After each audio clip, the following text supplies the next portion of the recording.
Hello guys and welcome back to the show. So today I got something a little different. As you can see behind me, I have a whiteboard. I went out and got this the other day on Facebook Marketplace. And I also got this wheel.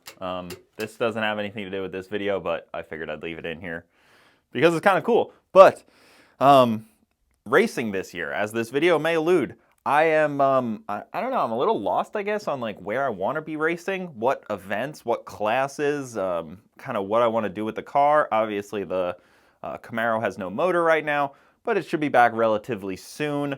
We got some events coming up that I am obviously going to race. I race every year, so kind of just fixing to plan out those. But then, you know, I start to look introspectively and retrospectively. I don't know words, but I start to look at what events are going on, what classes, what kind of racing I want to do, and I start spiraling, my brain starts going, so I got a whiteboard so we can talk about it. So, as you guys know, my most recent event that I raced was the Florida No Time. FL No Time. Very good event. I don't know, can you see that? Is that even visible? Am I blocking it? Man, I might need a better one. Let's try this one. Even worse. Florida No Time. Perfect, even worse.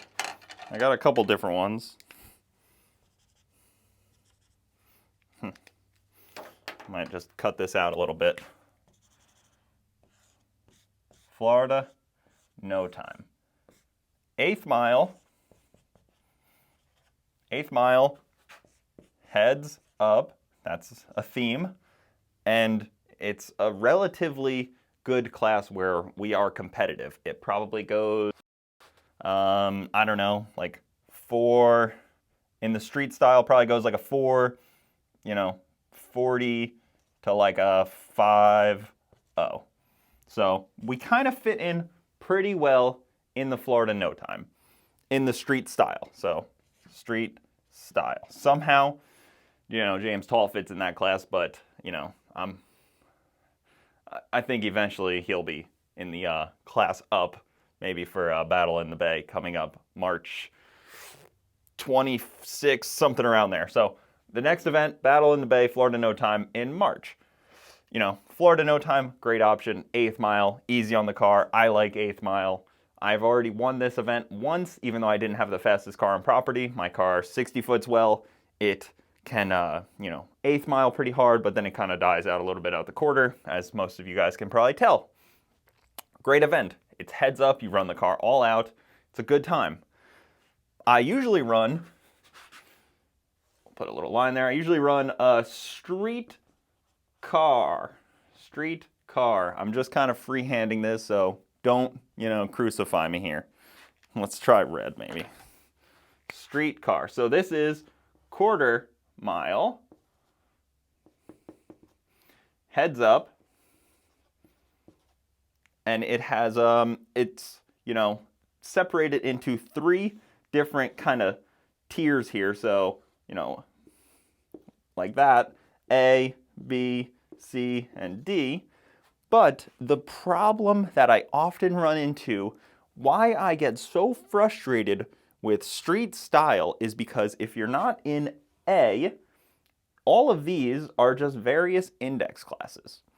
A takes huge amounts of monies to be a front runner, but you also have to keep pouring money in. It's not kind of like little by little, just keeping your car going once you build something.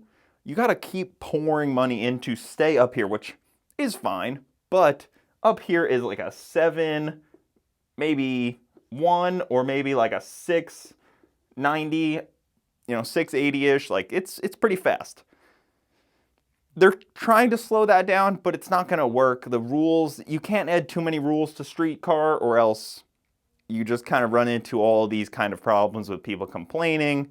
Slow guys like me want more rules, but then the rules end up affecting these guys, which it doesn't matter. Like if you're not in the A class, being in an index class, the rules really don't matter, because why would they? If once you're in B class and you're in an index, you can't go faster than, say, a 760. Okay, perfect. So I don't care what power adder that guy has. He can have the biggest blower. He can get pushed back. He can, big tire, small tire. It doesn't matter anymore because we're all trying to run an index. So it really doesn't matter anymore. So rules only impact these guys for, slowing them down, but then they hurt all these guys that are a little bit more budget oriented. I usually end up falling in B at TX2K, Street Car Takeover. I've done pretty well in the B class in quite a few events, but it's not exciting. It is heads up, but the index stuff has started to bum me out the more I do it. So you kind of get into this point where you're like, you're just gonna keep running index classes. It's like, yes, it's heads up. Yes, you're running your car fast, 760, whatever the breakout is. They're not set until you get to the track and run your rounds of qualifying, and then But then, it creates like can I draw this? Like a sandbag situation. That's a sandbag, full of sand. And then everybody is trying to stay out of A class. So everybody sandbags up into these classes, and then you have cars that, go 690s on their best day in the C class because somehow they tried to slow their car down, didn't quite get it right, missed the tune-up, something like that. And then now the racing is just this weird hodgepodge of, 16 car fields that are all bracket racing in a way. We're all trying to do the same thing, but it's really just who can get their tune-up closest to the dial in, and then, win on the tree and you're good. Because if you break out, you're out. And if the guy beats you to the finish line, obviously you're out. So you kind of end up in this weird world of index racing, which I don't love. It's tough for me to get excited to go index racing. I love TX2K. I love the environment there. I love FL2K. I love the environment there. I love that race. So I don't know. But they have added a 28-inch tire class for, the last FL2K and Street Car Takeovers and stuff like that. So that will hopefully make this A class a little bit slower. Maybe it'll bring it down to like a 750, bring it to where is reasonable, because street cars and this is your average Joe class going 690s, 17s is absolutely wild. Obviously it's very doable now, but there's a few people in the top that are in these situations where they're lacking something, because trying to run up at the top with budgets and stuff like that, you end up lacking in a safety aspect or something along those lines. Usually it's safety, unfortunately. And then you kind of end up in this weird world where you have cars that are going way faster than they should be because they've saved money in weird spots. And then you kind of end up in this weird spot, but it is fun. I do enjoy these classes, but I am a little burnt out on index racing currently. And of course, I can dump piles of cash into my car to bring it to the A class, but that is kind of this uphill battle where, you have to build a car that is dialed in to go 680s every pass, basically, which is absolutely insane. Not many people have that kind of dialed in car. Most people can't do that as a one-person team. I'm perfectly fine with being a one-person team. I have my open trailer. So maybe that's just, it's not the class for me. But then it puts me into this index zone that I'm hoping to try to avoid. Like I said, Florida No Time, fun, but for, what is this? For YouTube, that's my YouTube logo, it's often not that good. A lot of you guys don't like No Time videos on YouTube, which is fine, but it does suck because it helps me afford to go racing. The YouTube videos, obviously, podcast helps a lot with that stuff too, but, I'm trying to not do every race possible, and I want to go to races that can win and I want to go to races that are heads up. So I'm not just going to overexpose myself to every single race that my car can friggin' pull into the beams of, because that doesn't make any sense. So it kind of puts me into that spot. And then there's this other world of class racing. Class racing. That is like what James does in Ultra Street. That class is super tight rules, like extremely tight, down to like your nitrous jets have to be, stainless steel instead of bronze, because if they're bronze, they can wear out over time and they get a little bigger. So they're so tight on the rules that stuff is so important. So people end up spending, 10 grand on like simple things like the right bottles and, the right nitrous jets and all kinds of little things where, you'll do 50 converters just to like hopefully get maybe 2 numbers off. So, like if the class goes 446 with a 7, you're trying to get your car to go, a 45 with a 9. Like, you're trying to get the most minuscule stuff off, which takes an insane amount of manpower and ability. It's like the barrier of entry to this class feels very like firm to me, because you have to basically go to like somebody like Ron Rhodes or something that builds these cars and say, I want an Ultra Street car that can win.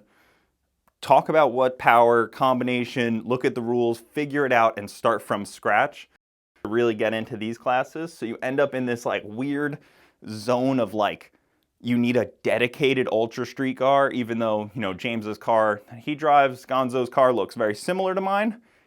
In the coloring, the car is completely different, everything about it, because it is so dialed in for Ultra Street. And this is the slowest of the radial tire class racing. John Sears does the rules for this, and he keeps them so tight that every single power adder has its own set of rules.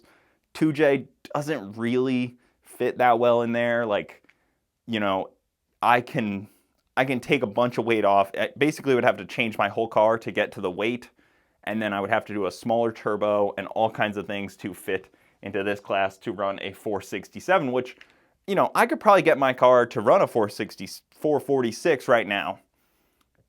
And, with a gear change, same power adders, take some weight off of it, make it not a street car anymore. But it wouldn't be class legal. So you end up in this weird zone of you kind of get screwed. And then also these guys, of course, they're 00 on the light almost every time. I've seen, people in this in Ultra Street go like a 00 to like an 06 and lose because of that racing is so tight, which makes it fun, but it makes it like a real whole different world of drag racing. And I may sound like I'm just complaining about the classes that exist, but it's not just complaining, it's just the dilemma that I'm in that I think about all the time. My brain kind of spirals like this. It looks like this, just as cluttered. So I constantly think about how can I, make this work? And of course, I could just sit in the B class, hang out, live my life in the B class, whatever, try to dial in for whatever it is. And I've done decently well at that. I got runner-up 2 years ago at TX2K. I was in the finals. I was in the semifinals. The most recent TX2K lost to the guy that won. Or Jim beat the guy that, beat me and won. So I was right there. I was close. The car was doing well.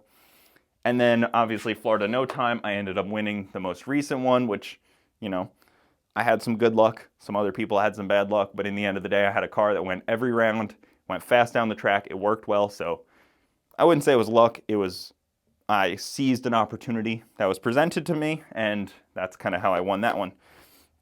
So I end up in this huge dilemma of not wanting to index race. You guys, most of the time, don't really care for 8th mile, no time. And I understand that. Watching no time racing is tough. And then the class racing is just out of the realm for me. That is too expensive. I could probably, for the same cost, get into A group as I could get into Ultra Street, which is crazy. If you guys know either of these, you know the difficulty there. But even as a solo operation, running either of these is tough. So you kind of end up in this weird dilemma. Of course, then there's the other, elephant in the room, I guess. Let's erase some of this streetcar gibberish. So my criteria is a class I can win, heads up, not in the sixes because, if we're talking all realistically, my hardware in that car, on the Camaro, a lot of it, almost everything would have to be changed if I had a consistent 6-second car. Like if we took that from where it's at now to where it's going to be, you're talking almost change everything on the car. From engine to engine management to fuel system, transmission, rear end, chassis, more cage, everything. Like all of it. So basically it's a new car to try to get to that level. So it's not really feasible. I've said it before, I'll just buy a roller when the time comes, try to find somebody that's going to the next level and get to their current level. That's how people do it. Or they build a car and then sell it. That happens all the time. So kind of just waiting for that to all work out and, planning for that slowly as it comes. Even, billet block, I have that. I could put that in, but I'm not going to go that much faster. I'm not kicking the rods out of my block right now. It's other things that would hold me back, like fuel system, turbo size, all of these things, more nitrous, that would currently make my car not that competitive. In the 6-second zone on a 2J street car, there's very few 6-second street car 2Js that can go sixes or even bottom sevens and do it 5 times in a row, because that's the other thing you have to think about. In one day, you have to do that 4 times or 5 times, depending on the race, to win. So yes, you can have a car that can go sixes, but if you can't do that every time it goes into the burnout box, you're not going to win that A class. And the more people I talk to on this podcast, the more I start to align with that mindset of I'm not pulling into the gate with a car that can't win the class. And I've always had I just go for fun, whatever. But going into a class where you can't win and driving a good distance, going to BMP is fine, whatever. But going to Texas with a car that you can't win sucks. I'm still signed up for TX2K. That is on my list of my next event, ideally, probably March. But again, going to an event that you're not, you're outmatched really sucks, unless it's a points event where you need to kind of be there to get the points and win at the end of the year. I get that, but not for streetcar stuff. And then, of course, going on soon, there is drag and drive. Everybody loves drag and drives. They are awesome. The camaraderie is unreal. The people, just the experience, it's all fun. But again, it is index racing. Index racing. Not my favorite. I don't love index racing. That's why I've never felt the need to take the Camaro on sick week. I never was I need to do it with the Camaro, because in the end of the day, it is just index racing, and it's not even heads up index racing. So it's meh. I love the environment. I love that, all the camaraderie, the drives, that stuff, and the thrashing on a car. But when it comes to on-track racing, I kind of just am it's fun, but it's non-heads-up index racing. So you just turn in at time slip, your bench racing. It's fun. It's cool if you have a goal, your personal goal. I've always felt it's more for that. If your personal goal is to go 720 at every track, and then that's your check mark for your drag and drive experience, that's cool. I get that. Brett LaSalle and those guys, they'll be going for sixes, I guess, at every track, some deep into the sixes. try to win their class. It's cool to win, I get it, but like, I don't know. I fall short on the index racing a little bit. That's why Chip is so good for that. You know, we're taking this year off with Chip. I have come to that decision, but it's still very fun and it's still a really good experience. I'll have the wagon out there. So that's kind of where I end up. I'm like, what class do I run? You know, like people are like, oh, you retired from racing. Like, no, I've checked all my boxes with racing. Like I've wanted to go, you know, I wanted a 7-second car. Check that box. I wanted a consistent 7-second car. I checked that box. I wanted to, you know, run TX2K. I checked that box. I got runner up. I wanted to, you know, run street, FL2K. Check that box. I've checked all these boxes. Like I've won a no time race. Check that box. I've won a roll race with the Camaro. Check that box. Like once you start checking these boxes, for me, it's like, all right, cool. I'll just go check the box again, I guess. Okay, I can check that one off again. Pretty cool. I guess I'll just keep doing this. Or you go faster and you kind of unlock a new box, like, okay, 6s. Okay, check another box. I haven't checked that one, obviously, but like, that's kind of your next step. You know, this is how people get burnt out with racing, is this exact thing where you kind of don't have a spot where you fit in, and I don't think these cars need to be going 200 miles an hour. A door car going 200 is a little insane almost. Like, there's no fun. Once you get past the first, so this is a drag strip. This is the drag strip right here. This is the 8th mile cone right here. Once you get to this part right here, it's no more fun. All the fun's here. Actually, most of the fun is right here in this 60-foot. So once you get to here, any faster you're going is just like more pinching your seat with your, you know, asshole. You know, you're just like basically ripping a hole in it, hoping that everything's good in the car in this little stretch, even though most of what you did was here. And that's where, you know, the fun part is. And then this is also more fun because it allows a car that may be faster here in, you know, this lane to not beat you, because a lot of these guys can't put the power down until, you know, here.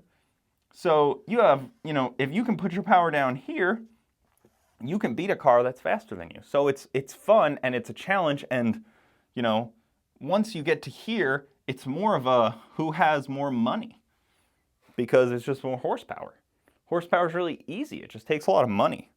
So it kind of challenges you to be able to, like, I've beaten cars that I shouldn't have beaten just because they put all their horsepower and money in right here, right at like 400 feet out is when they can start dumping their money in. So that's kind of the burnout that I end up falling into. Am I missing something? Yes, no prep exists, but not really in Florida.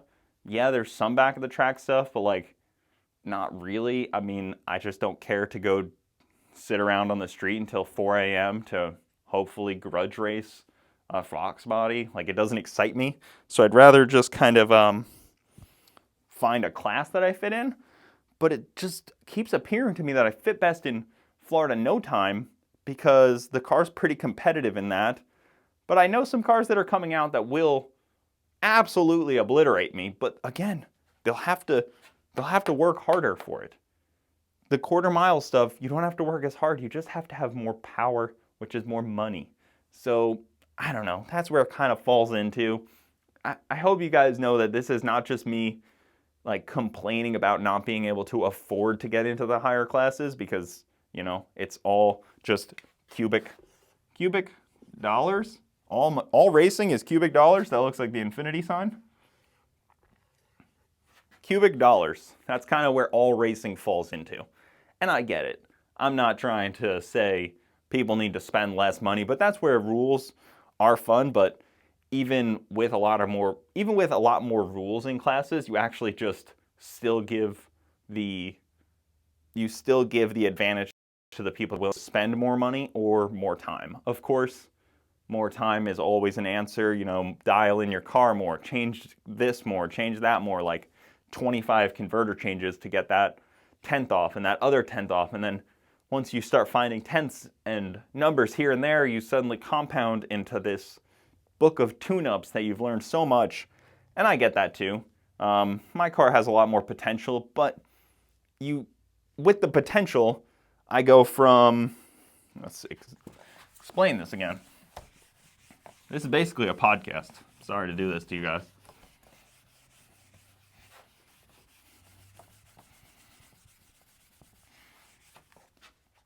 But like with my car, engine stays in car. This is 2J, Z, stays in car for, say, it can go 770s, maybe, 120 times. Perfect. That's a lot of passes on an engine because they're expensive. They cost, money. If I wanted to go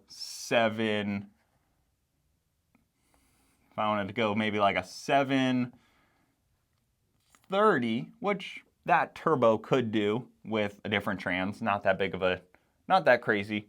Change the trans, I'd probably be going 730s.